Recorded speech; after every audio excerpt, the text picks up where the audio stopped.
با همین ماشینایی که می‌بینین مستقیم از کارخونه نارگیل پوسکنی میره خورد میشه و یک دست و یک جا میاد اینجا و دپو میشه داخل اینجا. این اولین مرحله بهش میگن فرش را متریال. اینا تازه هست.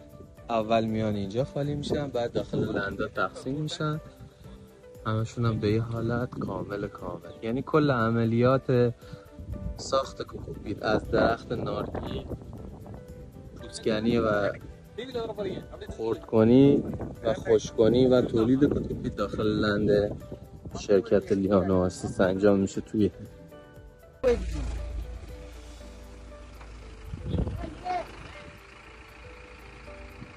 سلطان کجا رفت؟ استارت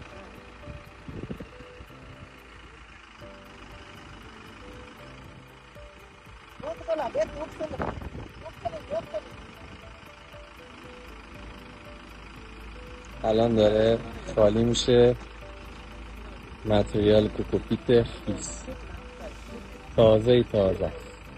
این باید یه فرآیند 4 تا 6 ماه طی کنه که بشه تبدیلش کرد به کوکوپیت.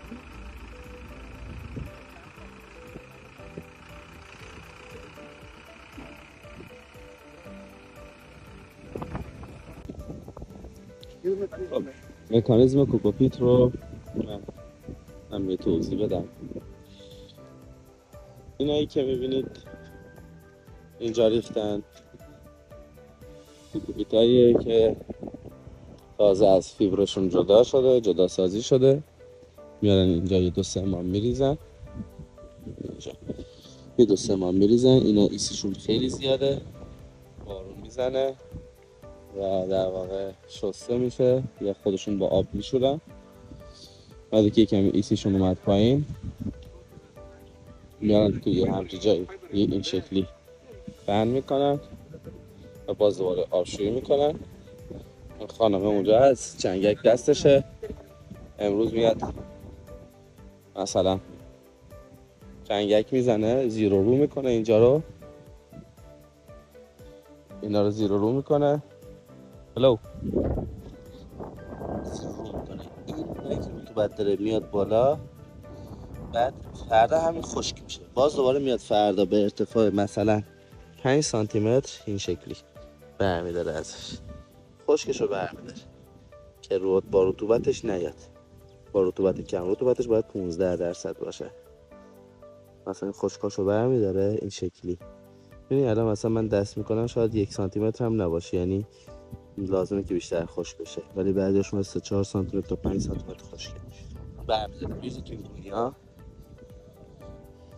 و فردا میبرن به کارخونه میذارن. هر گونه 6 کیلو تا 7 کیلو وزنشه. اینا میبرن تو کارخونه میذارن و پروداکشن در واقع تولید شروع میشه.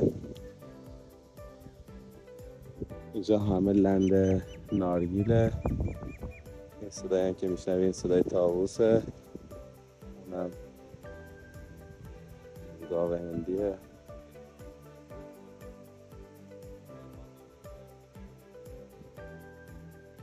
تقریبا تمام کارشون مکانیکی پیش میره و تکنولوژی زیاد در واقع میانه‌ای با اینا نداره. سری کلاً با جمع کردن اینا دارن خشک میکنن دیگه، یعنی اینا رو زیر رو میکنن که آفتاب بخوره. ببین بالاشون خشک، زیرشون تره. این کار باعث میشه که اینا زیر رو بشن و خشک بشن.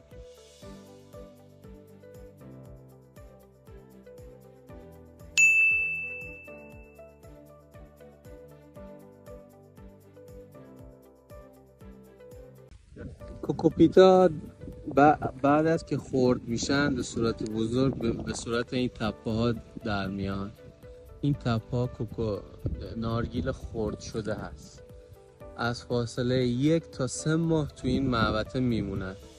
حالا یکی از محوطه ها هست. بعد 1 تا 3 ماه ایسیشون رو چک میکنن که حالا با توجه به بارندگی و آبیاری که کردن ایسیشون رسیده به 0 یا حد اکثر نیم یا نه. وقتی اینو چک کردم و ایسیش مناسب بود، یه بار دیگه اینا رو روی این حالت به این شکل نگه میدارن حدوداً 1 ماه تا 2 ماه که باز یک بار دیگه رطوبتش رو برسونن به اون درصدی که مورد نیاز تولیدشون هست، چون اینا رطوبت زیادی از دست نمیدن چون هی بارون میخورن. بعد از اینکه رطوبتشون به درصد مناسب رسید بسته بندی میشن مثل این کیسه های سفید و میرن تو کارخونه که اونجا هست و تولید کوکوپیت شروع میشه. پروسه تولید کوکوپیت حداقل 3 ماه تا 6 ماه طول میکشه و اینم کانالاییه که حفر شده برای اینکه بعد از بارندگی کوکوپیتا موقع اینا کانالای کوچیکی هستن که زیر اینا هست، الان مشخص نیست، اینجا هم هست.